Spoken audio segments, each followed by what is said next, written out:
우리 하나님의 말씀을 찾아보겠습니다. 에스더서 4장입니다. 4절에서 17절 말씀. 에스더의 시녀와 내시가 나와 전하니 왕후가 매우 근심하여 입을 의복을 모르드게에게 보내어 그 굵은 베옷을 벗기고자 하나 모르드게가 받지 아니하는지라. 에스더가 왕의 어명으로 자기에게 가까이 있는 내시 하닥을 불러 명령하여 모르드게에게 가서 이것이 무슨 일이며 무엇 때문인가 알아보라. 하매 하닥이 대궐문 앞 성중 광장에 있는 모르드게에게 이르니 모르드게가 자기가 당한 모든 일과 하만이 유다인을 멸하려고 왕의 금고에 바치기로 한 은의 정확한 액수를 하닥에게 말하고 또 유다인을 진멸하라고 수상궁에서 내린 조서 초본을 하닥에게 주어 에스더에게 보여 알게 하고 또 그에게 부탁하여 왕에게 나아가서 그 앞에서 자기 민족을 위하여 간절히 구하라. 하니 하닥이 돌아와 모르드게의 말을 에스더에게 알림해 에스더가 하닥에게 이르되 너는 모르드게에게 전하기를 왕의 신하들과 왕의 각 지방 백성이 다 알거니와 남녀를 막론하고 부름을 받지 아니하고 안뜰에 들어가서 왕에게 나가면 오직 죽이는 법이요 왕이 그 자에게 금규를 내밀어야 살 것이라. 이제 내가 부름을 입어 왕에게 나가지 못한 지가 이미 30일이라 하라. 하니라. 그가 에스더의 말을 모르드게에게 전하매 모르드게가 그를 시켜 에스더에게 회답하되 너는 왕궁에 있으니 모든 유다인 중에 홀로 목숨을 건지리라 생각하지 말라.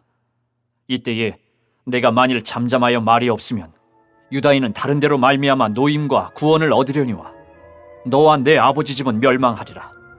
내가 왕후의 자리를 얻은 것이 이때를 위함이 아닌지 누가 알겠느냐. 하니 에스더가 모르드게에게 회답하여 이르되 당신은 가서 수산에 있는 유다인을 다 모으고 나를 위하여 금식하되 밤낮 3일을 먹지도 말고 마시지도 마소서. 나도 나의 시녀와 더불어 이렇게 금식한 후에 규례를 어기고 왕에게 나아가리니 죽으면 죽으리이다. 하니라. 모르드게가 가서 에스더가 명령한 대로 다 행하니라. 아멘. 전쟁이나 기근이나 질병, 경제적, 정서적인 여러 가지 이유들로 교회와 국가, 개인은 위기를 만날 때가 있습니다. 위기에 대하여서 어떻게 대응하느냐, 반응하느냐가 그 사람의 믿음을 반영합니다. 사람들은 갑작스럽게 어려운 일을 당하게 되면 여러 가지로 반응을 합니다. 어떤 사람은 원망을 하기도 합니다. 그리고 불평을 하기도 하고요. 어떤 사람은 낙심하기도 합니다. 선을 행하다가 그만 그 일들을 포기하는 사람들도 있습니다. 그런가 하면 독수리가 폭풍이 오면 그 힘을 의지하여서 더욱더 높이 날아오르는 것처럼 위기를 통해서 믿음을 더욱더 다지고 그리고 연단의 기회로 삼는 사람들도 있습니다. 페르시아에 살던 유다인들은 큰 어려움을 만났습니다. 자기에게 무릎을 꿇지 않는다는 이유로 하만은 모르드게뿐만 아니라 모든 유다인을 다 멸하고 그의 재산을 탈취하도록 아달월 한날을 정했습니다. 하만의 손에 멸절될 위기에 놓이게 되었습니다. 아달월 13일 하루 동안은 모든 유다인들이 생명을 잃고 자기의 재산을 빼앗기는 바로 그런 날이 되었으니 바로 이런 어려운 때, 이 위기를 만났을 때 유다인들, 모르드게 그리고 에스더는 어떻게 대처했는지를 함께 살펴보면서 우리에게 주시는 주님의 음성을 듣는 시간이 되기를 간절히 바랍니다. 첫 번째는 위기 상황을 만나자 그들은 함께 대응하고 함께 대처했습니다. 이게 함께라는 말이 얼마나 중요한 말인지 모릅니다. 신앙생활은 혼자 하는 것이 아니라 함께입니다. 교회는 그리스도의 몸이요 성도는 그 몸의 지체라라고 말합니다. 예수님을 믿음으로 우리가 의롭게 되고 구원받는다는 것은 그리스도의 몸에 그리스도와 영적으로 온전한 연합을 이루는 것을 말합니다. 그리스도의 몸에 우리가 접붙여진 영적인 공동체의 한 일원이 되는 것을 말하죠. 그래서 바울은 이것을 보고 교회는 그리스도의 몸이다, 우리는 그 몸의 지체라라고 설명을 했습니다. 우리 몸에 있는 지체를 가만히 보십시오. 다 모양이 다릅니다. 위치도 다릅니다. 기능도 다릅니다. 그러나 서로 상호 보완적으로 서로를 돕지 않습니까? 한 몸이란 함께 기뻐하고 함께 슬퍼하고 함께 아파하는 것이 우리의 몸이 아닙니까? 그래서 교회를 볼 때에 바로 이 몸의 비유가 얼마나 적절한 표현인지 모릅니다. 성도들이 위기 상황을 만나면 함께 아파하고 함께 대처하는 것이 지극히 당연합니다. 위기 상황을 만났을 때 모르드게와 유다인들은 어떻게 대처를 했느냐? 오늘 1절 말씀해 보니까 모르드게가 이 모든 일을 알고 자기의 옷을 찢고 굵은 베옷을 입고 죄를 뒤집어 쓰고 성중에 나가서 대성통곡했다, 그렇게 말합니다. 유다 민족은 어떻게 대응합니까? 3절에 보니까 유다인이 크게 애통하고 금식하며 울며 부르짖고 굵은 베옷을 입고 죄에 누운 자가 무수하더라. 그들은 어려움이 있을 때에 하나님 앞에 그 문제를 갖거나 함께 기도했습니다. 이게 얼마나 우리가 모두 알고 있는 정답임에도 불구하고 어려움이 있으면 하나님을 찾아서 하나님께 부르짖기보다 눈에 보이는 사람, 나를 도와줄 것 같은 힘 있는 사람의 대문을 먼저 놓고 하는 것이 우리의 입장과 모습은 아닌지요? 모르드게와 유다 민족은 하만의 음모로 인하여서 죽을 위기에 들었을 때 하나님께 도움을 구했습니다. 자기 옷을 찢으며 굵은 베옷을 입고 죄를 머리에 날리면서 하나님 앞에 함께 나와 엎드려 기도하는 그들의 모습을 보게 됩니다. 모르드게와 유다 백성들은 누가 이 상황을 건져내고 해결할 수 있는 것이 아니라 하나님만이 이 상황에 구원해 줄 수 있고 하나님만이 이 위기 상황을 복으로 바꿀 수 있다는 절대적인 믿음을 가지고 함께 부르짖고 있는 모습을 보게 됩니다. 여러분, 교회를 보십시오. 교회 성도들은 기도로 가득 차야 우리가 그렇게 기도하며 꿈꾸는 부흥의 역사가 이 가운데 있지 않겠습니까? 함께 기도하고 함께 섬기고 함께 어려움을 헤쳐나가는 공동체 정신, 이게 얼마나 귀한지 몰라요. 외국 사람들은 우리나라 사람들이 자기 와이프를 소개할 때 우리 마누라 이런 표현에 대해서 굉장히 낯설어하고 놀랍니다. 그러면서 설명을 합니다. 이 우리라는 것이 참 좋은 우리말이면서도 공동체를 표현하는 너무나 귀한 말입니다. 이게 기독교 정신이 아니겠습니까? 우리 교회, 우리 성도님, 우리 사람, 이 우리라는 이 아름다운 이 말처럼 서로 함께 섬기고 함께 기도하고, 문제도 이게 너의 문제가 아니라 우리의 문제고 너의 책임이 아니라 우리의 책임, 함께 엎드려서 하나님 앞에 나아가는 이 자세, 이게 너무나 귀한 것입니다. 민수기서 11장에 보면 모세가 이스라엘 백성들이 원망을 하고 불평을 하니까 너무 힘들었어요. 지쳐서 하나님 앞에 이렇게 기도합니다. 어찌하여 주께서 종을 이렇게 괴롭게 하십니까? 어찌하여 내게 주의 목전에서 은혜를 입게 하시고 이 모든 백성을 내게 맡기사 이 짐을 나 혼자 지게 하십니까? 하나님 앞에 원망하며 투덜거며 이렇게 기도를 합니다. 그때 하나님께서 말씀하십니다. 함께할 70명의 장로들을 데려와서 세워라 라고 말합니다. 함께할 사람을 허락하여 주심으로써 그 고난, 그 사역을 면제하시는 것이 아니라 함께할 사람들을 주셔서 그 일들을 끝까지 잘 감당하게 해주시는 것이 하나님이셨습니다. 엘리야도 혼자 남았다며 그리 시냇가 로뎀나무에 털썩 주저앉아서 하나님께 기도합니다. 하나님, 나 혼자 남았습니다. 나만 홀로 남았습니다. 이야기할 때 하나님이 그에게 말씀합니다. 아니야, 바알에게 무릎 꿇지 않은 7,000명을 내가 남겨주었다 하셨습니다. 이 함께 한다는 것이 얼마나 큰 귀한 비밀인지 모릅니다. 여러분, 바울을 보면 사역을 참 잘했죠. 많은 사람들이 그 바울의 삶을 보면서 참 부러워하고 대단하다 이야기하는데, 바울이 그런 사역을 가능하게 했던 것은 하나님의 능력, 성령의 도우심일 뿐만 아니라 그들과 함께 했던 많은 사람이 있었습니다. 고린도에서 만났던 아굴라와 브리스길라 이 부부는 자기의 목이라도 내어놓을 만큼 바울에게 충성하고 헌신했던 사람들입니다. 바울에게는 육신의 연약함이 있었습니다. 근데 의사 누가가 평생 그를 따라다니며 보호해주고 치료해 주었기 때문에 그가 끝까지 하나님의 사역을 잘 할 수 있었습니다.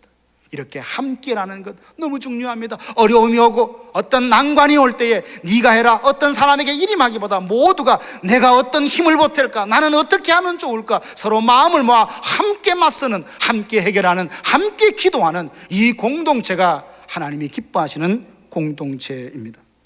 사랑하신 여러분, 시편 121편에 보면 내가 산을 향하여 눈을 돌리라, 나의 도움이 어디서 올꼬, 천지를 지으신 여호와에게서로다. 다윗이 이렇게 고백합니다. 이 곤고한 자가 부르짖음에 모든 환난에서 하나님이 건져주시는도다. 의인은 고난이 많으나 여호와께서 그 모든 환난에서 건져주시는도다. 합심하여 기도하면, 함께 하나님 앞에 군제를 나서 매달리면 하나님이 우리를 도우신답니다. 하나님이 우리의 모든 길을 여신답니다. 모든 어려움, 아니 깊고 그리고 깊은 웅덩이에 있다 할지라도, 수렁에 빠졌다 할지라도 우리의 발을 반석 위에 세우시는 이가 바로 하나님이십니다. 이 거룩한 역사를 꿈꾸며 함께 기도하고 함께 섬기고 함께 하나가 되어 나아가는 이런 우리 교회가 되기를 주님의 이름으로 축복합니다. 출애굽을 앞두고 있을 때 애굽에 있던 장로들은 이런 자세, 이런 마음이 없었습니다.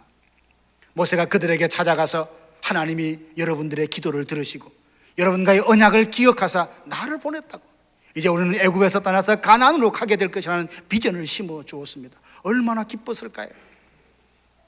모세는 바로 앞에 서서 말합니다. 내 백성을 보내라.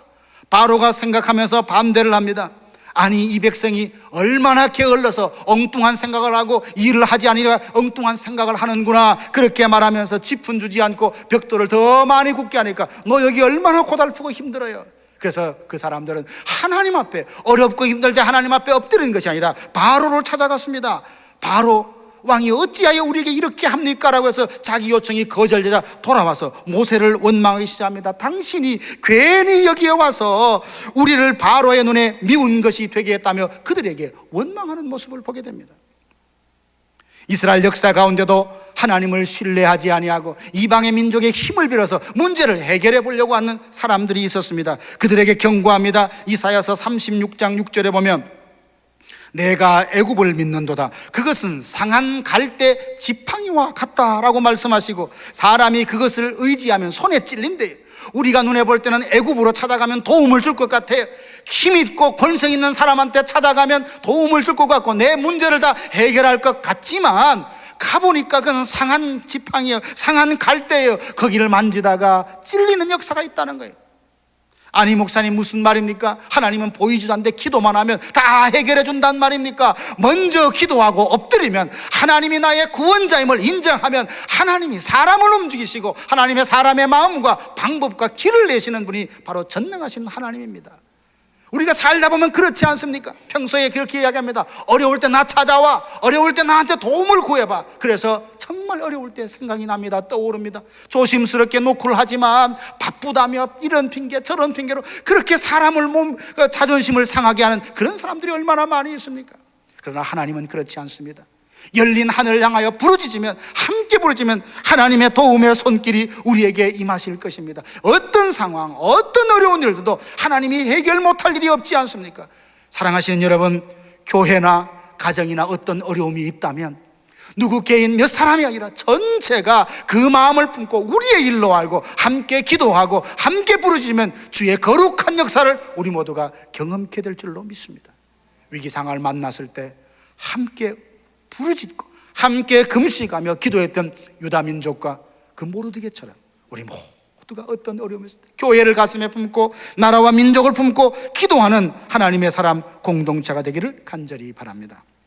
함께 위기에 대응하는 유다인들을 보면서 우리가 배워야 할 점이 있습니다. 그건 뭐냐 하면, 위기 상황을 맞이했던 유다인들이 한 사람도 모르드게를 원망하거나 비난하지 않았다는 겁니다.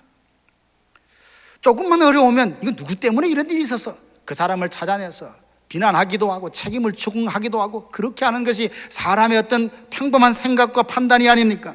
그런데 이스라엘 백성, 유다 백성들은 그렇게 하지 않았습니다. 생각해보면 쉽게 모르드게가 그 하만 앞에 절 한 번 했더라면, 무릎 한 번 꿇었더라면 이런 위기는 오지 않았다라고 생각할 수 있지 않습니까? 그러면서 그의 고지식하고 독선적인 행동을 얼마든지 비난할 수 있었을 것입니다. 그러나 그들은 그렇게 하지 않았습니다. 이게 무슨 뜻입니까? 하만은 눈에 보이는 현상일 뿐, 그리고 모르드게가 그 앞에 무릎 꿇지 않았던 하나는 계기일 뿐, 그 뒤에 배후에 역사하는 사탄의 역사를 그들이 알았던 것입니다. 이것은 모르드게를 탓할 일이 아니라, 하만을 탓할 일이 아니라 그를 통하여 역사하는 사탄을 보며 영적인 전쟁인 것을 그들이 알고 하나님 앞에 함께 기도했다는 것입니다.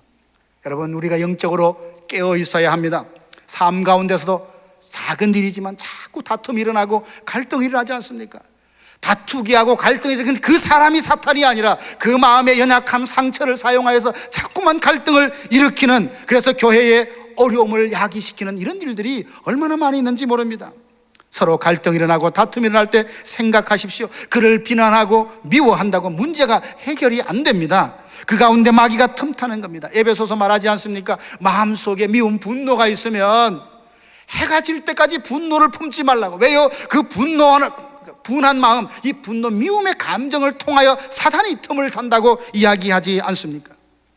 형제들은 싸워야 할 대상이 아니라 함께 하나님 나라를 세워가야 될 동력자입니다. 서로를 원망한다고 문제가 해결되는 것이 아니라 용납하고 이해하고 용서하십시오. 이게 말이 쉽지 결코 쉽지 않습니다. 그러나 포기하지 마시고, 아니 주님이 이걸 원하시는 거야, 하나님이 원하시는 거야, 그 거룩한 소망을 품고 그렇게 하도록 끊임없이 노력하고 도전하고 다시 한번 은혜를 구하여서 기어코 우리가 하나 될 때에 원망과 시비가 없이 온전히 하나가 되어서 하나님의 거룩한 목적을 하여 함께 나갈 때 하나님은 우리 공동체 교회를 통하여 위대하고 거룩한 일들을 감당할 수 있는 은혜를 주실 것입니다.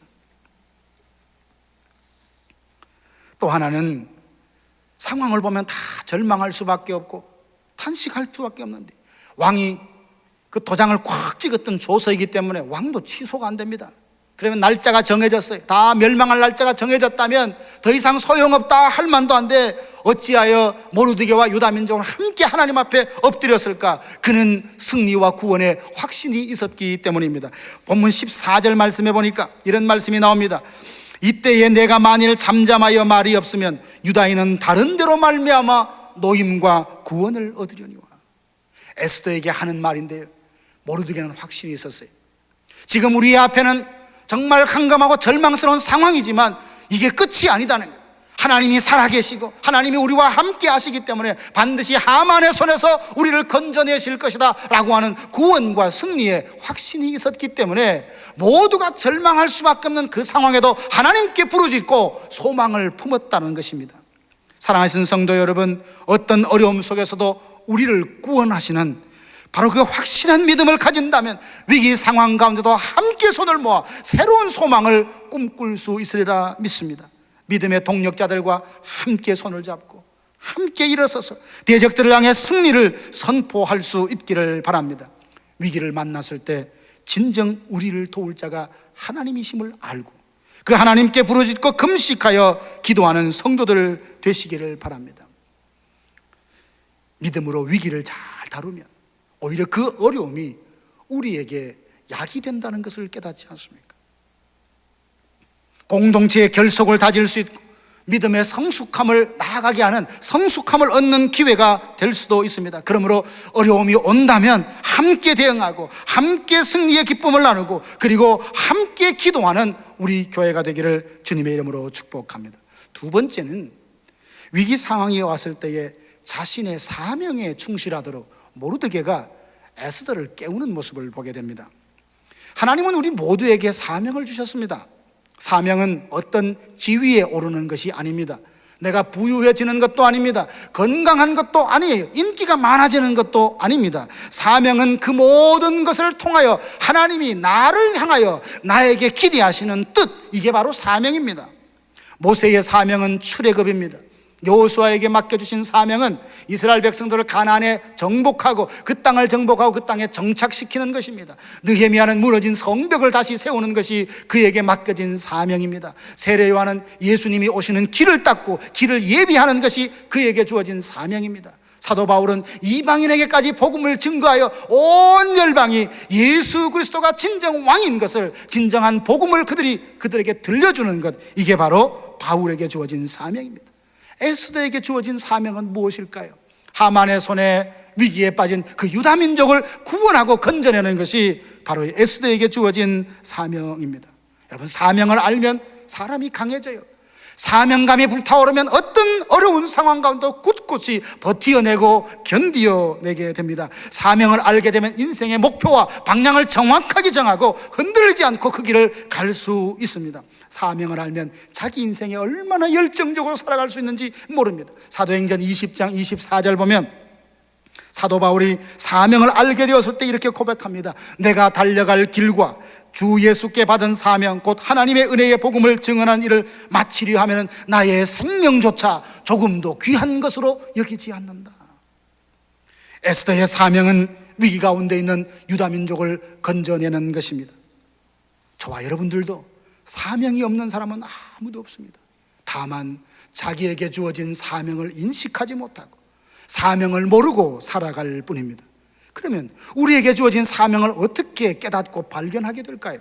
먼저는 관심으로부터 출발합니다. 오늘 5절 말씀에 보면 에스더가 왕의 어명으로 자기에게 가까이 있는 네시 하닥을 불러서 명령을 하는데, 지금 궁궐 밖에서 소란이 일어나는데 그 일이 뭔가 알아보도록 심부름을 시킵니다. 이렇게 알아본다는 것, 사명은 어떤 일에 대하여 관심이 생기면서 시작이 됩니다.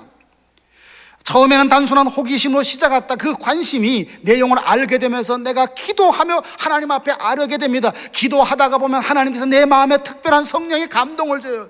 이 일의 해결을 위해서 내가 무엇을 하면 좋습니까? 하나님, 내가 어떻게 할까요? 라는 질문이 생기기 시작하면서 방법이 보이고 길이 보이고 지혜가 보이고 그렇게 할 수 있는 상황이 열리는 것입니다. 아하, 하나님께서 지금 나에게 이걸 원하시는구나. 그 관심으로부터 시작해서 자기 사명을 깨닫게 되는 것입니다.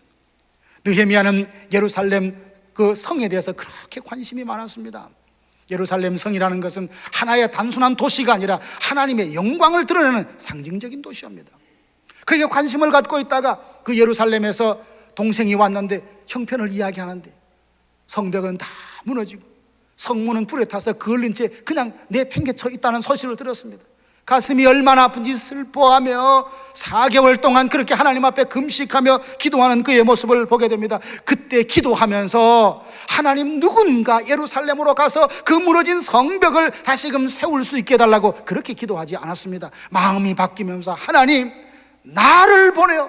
하나님, 나를 보내어 그 무너진 성을 다시 세우게 하여 주옵소서. 이게 바로 그를 향하신 사명을 발견하고 깨닫게 되는 시작이며, 하나님이 그 기도를 들으시고 왕의 마음을 변화시키고 왕이 허락하여 목재와 모든 건축 자재를 얻어서 그리고 예루살렘 와서 52일 만에 성벽을 다시 짓지 않습니까? 이게 바로 사명이라는 거예요. 에스더는 모르드게의 강력한 도전을 통하여 자기 사명을 확신하게 됩니다. 14절 보면 이때에 내가 만일 잠잠하여 말이 없으면 유다인은 다른 데로 말미암아 노임과 구원을 얻으려니와 너와 내 아버지 집은 멸망하리라. 내가 왕후의 위를 얻은 것이 이때를 위함이 아닌지 누가 알겠느냐. 여러분, 이 일에 헌신해라, 이 일에 동참해라, 이 말은 어떤 좀 수고로운 일에 내 시간과 내 은사를 좀 필요로 하자, 이런 뜻이 아닙니다. 이 일에 동참하겠다는 것은 생명을 거는 일이에요. 여러분, 사랑하는 가족이 있는데 하나님께서 어떤 일을 맡겨주셨는데 그 일이 정말 위험합니다. 생명을 잃을 수도 있는 일입니다. 그런데 그에게 함께 가자, 이 일에 내가 동참해라, 하나님의 부르심이다, 이렇게 말할 수 있는 사람이 있나요? 대부분 보면 이건 위험하니까 너는 좀 빠져있어라, 내가 할게, 이렇게 말할 텐데 모르드게는 그렇게 말하지 않습니다. 내가 왕후의 위를 얻은 것이 이때를 위함이 아닌지 누가 아느냐. 이 말은 무슨 말입니까? 모르드게는 정확히 알고 있었습니다. 왜 네가 여기에 있으며 이 자리와 이 영광을 누리는지 목적을 분명히 알았습니다. 누가 어떻게 해서 네가 여기 왔는지 알았습니다. 하나님이 그를 페르시아의 왕으로 세우시고 이 위기의 때에 구원하라고 세워주셨다는 걸 알았기 때문에 그 길이 비록 험한 길이라 할지라도, 생명을 잃을 수 있는 길이라 할지라도 그 일에 동참하라고 오히려 강요하다시피 강권적으로 말씀을 전하고 있는 모습을 보게 됩니다. 사랑하신 성도 여러분, 요즘 모르드게처럼 이렇게 하나님의 일에 어쩌면 내가 가진 모든 걸 잃을 수 있고 기득권을 다 잃을 수 있고 비웃음과 조롱을 받는 그런 일임에도 불구하고 기꺼이 동참하라고 강력하게 말하는 그런 메시지를 전하는 사람 여러분 보신 적이 있습니까?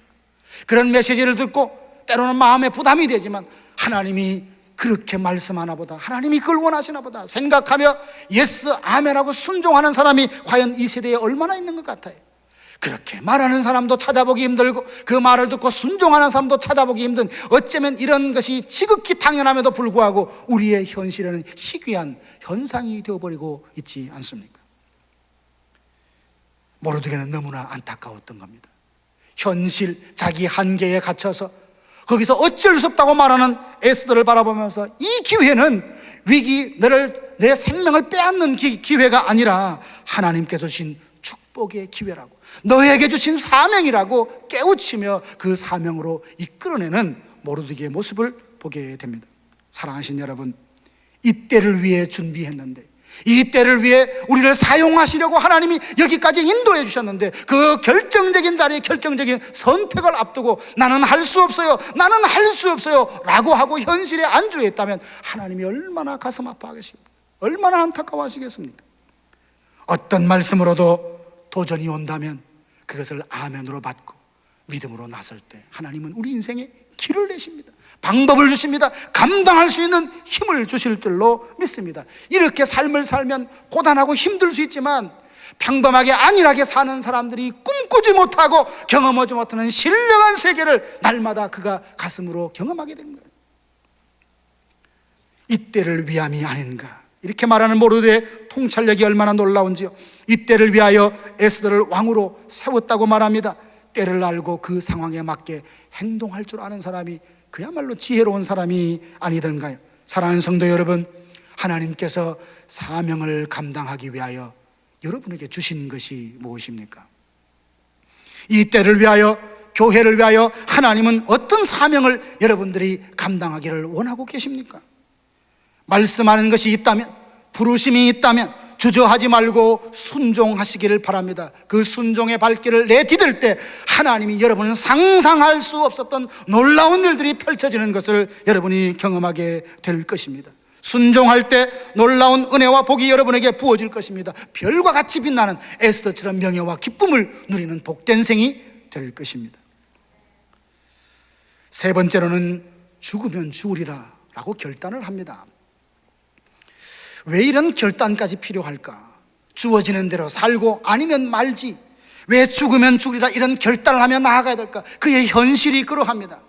11절 말씀해 보면 왕의 신하들과 왕의 각 지방 백성이 다 알거니와 남녀를 물어나고 부름을 받지 아니하고 안뜰에 들어가서 왕에게 나가면 오직 죽이는 법이다. 그런데다가 결혼한 지 5년이 되었는데 30일 동안 왕의 부름을 받지 못했다라고 한다면 이미 그 왕의 마음 가운데는 에스더가 점점 잊혀져가는 여인일 수도 있습니다. 왕궁에 여자가 좀 많겠습니까? 수백 명이 있음에도 불구하고 어찌 에스더에만 마음을 줄 것이라고 기대하기가 어렵지 않겠습니까? 그런데다가 왕이 부르지도 않아요. 그리고 직접 나갔다가 만약 생명을 잃을 수 있는 그 일에 어떻게 내가 하겠습니다라고 그냥 나갈 수 있냐는 거예요. 하나님이 내게 주신 사명을 깨닫고 보니까 그냥 평범한 마음으로 할 수 없어서 죽으면 죽으리라 라는 각오와 결심을 하고 그 일들을 감당하려고 했다는 겁니다. 사랑하신 여러분, 우리의 삶의 현실도 한번 보십시오. 믿음으로 살자, 성령의 충만함을 사모하자, 이렇게 사는 것이 하나님의 뜻이라 우리가 모르기보다는 알면서도 못할 때가 얼마나 많이 있습니까? 저도 마찬가지. 몰라서 하지 않기보다는 알면서도 나는 할 수 없어, 내 현실이 그게 아니잖아, 내가 내 스스로를 그 울타리 안에 가두는 겁니다. 에스더는 모르드게의 도전을 받고 금식하고 기도하고 죽으면 죽으리라는 각오로 나아갔을 때 어떤 일이 있었습니까? 5장 2절에 보면 이렇게 되어 있습니다. 왕후 에스더가 뜰에 선 것을 본즉 매우 사랑스러움으로 손에 잡았던 금규를 그에게 내미니 에스더가 가까이 가서 금규 끝을 만진지라. 그냥 보면 흔히 일어날 수 있는 일이지만 이것은 지극히 미미한, 이 왕이 어떤 사람입니까? 부인을 불렀는데 오지 않는다는 이유로 폐위를 시켰던 사람이에요. 얼마나 즉흥적이고 얼마나 과격하고 포악한 그런 성격의 사람인지 모릅니다. 그런데 어떻게 에스더에게만은 이런 호의를 베푸는 겁니까? 그의 심정이 아니라 하나님이 그 상황에 비상특별 섭리하셔서 그 마음을 바꾸신 겁니다. 에스더가 반갑게 보도록, 그 마음에 금호를 내밀고 싶은 마음을 그에게 베풀어 주셨던 겁니다. 그런 겁니다. 우리는 우리 상황을 보고 내 현실을 보면 도저히 벗어날 수 없어요. 하나님, 목사님, 아니 이런 상황에 내 현실이 이런데 어떻게 헌신하란 말입니까? 어떻게 충성하란 말입니까? 어떻게 예배하란 말입니까? 어떻게 섬기란 말입니까? 현실과 자기 한계에 둘러싸여 있으면 늘 거기서 그 자리입니다. 그러나 하나님 앞에 어떤 도전과 감동이 온다면, 하나님, 나는 자신이 없어요. 하나님도 내 현실을 알지 않습니까? 이 현실 가운데 뭘 원하십니까? 원하신다면 감당할 수 있는 힘도 주시고 능력도 주시고 길도 열어달라고 그렇게 금식하며 부르짖으면 신기한 역사가 일어납니다. 내 눈과 주위의 사람은 안 된다고 말합니다. 불가능하다고 말합니다. 그런데 기도하고 나아가면 죽으면 죽으라는 마음으로 하나님 앞에 믿음의 발을 내디디면 하나님이 길을 여시는 기가 막힌 이 기적을 삶 속에 경험하게 됩니다. 어쩌면 오늘 이 말씀이 여러분에게 참 부담이 될 겁니다. 일주일 동안 살았던 삶도 너무 고단한데 나 위로받고 잘 살고 있습니다. 수고 많았습니다. 하나님께서 복 주실 것입니다. 따뜻하고 편한 이야기 듣고 룰룰랄라 웃으면서 참 오늘 설교 편하고 좋았어 라고 헤어지고 싶지만 한 번 정도는 우리 삶을 되돌아봐야 되지 않을까요? 하나님이 왜 나에게 미국 오게 하셨고, 왜 나에게 건강을 주셨고, 왜 이런 배우자를 만나게 해주셨고, 왜 이 자리까지 인도하셨을까? 분명한 목적과 사명이 있습니다. 그것을 깨달으시고 그것을 하나님께서 가르쳐 주신다면 감당하려고 하니까 내 현실이 안 돼요. 당장 모든 것을 접고 할 수는 없잖아요. 하나님께서 길을 내시도록, 기회를 주도록, 상황이 되도록 하나님 앞에 금식하며 매달리면 우리 인생은 이전과 다른 새로운 하나님의 역사와 하나님의 능력을 새롭게 경험할 수 있는 삶이 된다고 저는 분명히 확신을 합니다. 이스라엘 백성들이 가나안 땅에 들어가서 그 땅을 정복할 때입니다. 헤브론 땅을 정복은 해야 되는데 누가 나서려고 하지 않습니다. 그 땅은 척박한 산지에다 아낙 자손이 버티고 있으니까 그 성을 점령하기가 얼마나 어려웠는지, 그때 85산에 되는 갈렙이 났습니다. 이 산지를 내게 주소서. 여러분, 이 말은 달리 표현하면 죽으면 죽으라는 말과 똑같은 말이에요. 하나님이 이 성읍이 정복되기를 원하는데, 이 성에 하나님 백성들이 들어가서 살기를 원하는데 아무도 나서지 않아요. 왜요? 위험하거든요. 부담스럽거든요. 그때 나서서, 손들고 나서서 내가 여기 사오니 나를 보내십시오, 이 산지를 내게 주십시오라고 나아가서 85세 된 그 갈렙이 그 땅을 정복했습니다. 이런 믿음의 삶을 살았기에 성경이 기록되었고 수천 년이 지나온 수많은 사람들에게 그가 믿음의 도전을 주는 인생이 되는 것 아닙니까? 사랑하신 여러분, 여러분이 처한 현실과 자신의 입장을 생각하면 아무것도 할 수 없을 것 같을 때 죽으면 죽으리라, 이 각오와 결단이 어떤 의미인지 다시 한번 묵상할 수 있기를 원합니다. 믿음으로 살기로 결단해 보십시오. 내게 주신 사명에 순종하려고 생각해 보십시오. 가장 먼저 사탄은 두려움을 줄 겁니다. 너 그러다가 직업 잃는다, 너 그러다가 사업 잃는다, 너 그러다가 인간관계 다 끊어져, 너 그러다가 건강 잃는다, 너 그러다가 네가 인생에서 가장 소중하게 생각했던 것 다 잃을 수 있다라는 두려움으로 우리를 옥죄할 것입니다. 그때 그 소리에 속삭이지 말고 하나님의 음성에 귀를 기울이시고 하나님이 가라 하면 가고 서라 하면 설 수 있는 이 말씀 따라 사는 하나님의 사람 되겠다, 이 각오와 결심이 죽으면 죽으리라는 다짐입니다. 그래서 죽으면 죽으리라는 고백은 자신의 한계, 현실에 매이지 않겠다는 믿음의 결단이며, 어떤 장애가 와도 손해와 핍박이 와도 심지어 생명을 잃어버린 그 일을 할지라도 하나님이 원하시면 걸음을 떼겠다라고 하는 이 마음 자세, 이게 바로 죽으면 죽으리라는 것입니다. 어떤 일에서도 사명의 길을 가는 사람 하나님이 동행해 주십니다. 책임져 주십니다. 이런 근거를 대려고 하면 성경과 지의 삶 속에 얼마나 많이 있는지 모릅니다.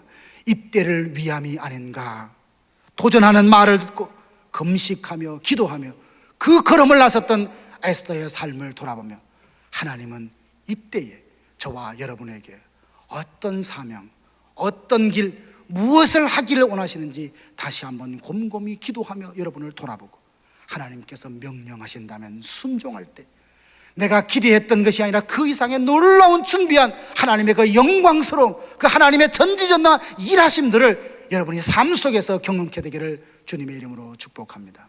기도하겠습니다. 하나님, 우리 아버지, 죽으면 죽으리라 다짐하고 하나님 앞에 주어진 사명에 순종하는 에스더의 모습을 보게 됩니다.